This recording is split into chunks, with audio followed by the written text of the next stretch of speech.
Team. I just got back from a vacation this week. My family and I, we took kind of a mini vacation right in the middle of the week. And I gotta say, guys, take your vacations. Make sure, I know Americans, like, we don't go on vacation. But if you're a pastor, make sure you're taking the vacations that you're allowed.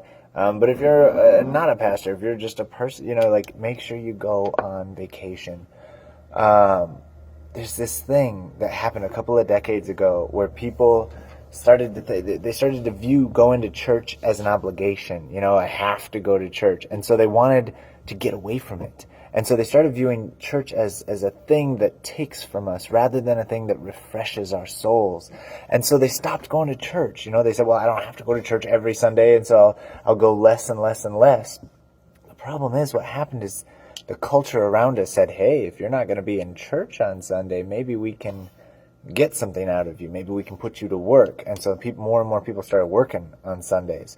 And then, the sports in the schools kind of went crazy, and they were like, hey, if you're going to be free on Sunday, we can take from you. And so now parents and families that gave up going to church on Sunday, they are now busier than ever. They have less rest in their life. When you started to view church as an obligation, when church became something that took from you rather than something that replenished you, we really kind of sold our soul to the chaos of a busy schedule. And I don't know, and I'm one of those people. I like to be busy. I'm always coming up with new projects and things. We're staying busy at the church. I never like to turn it off, but man, I really needed this past week, and I'm very grateful to my wife for putting it together. I mean, we went on the trip together, but she really did a lot of the planning and the legwork on that. And take your vacations.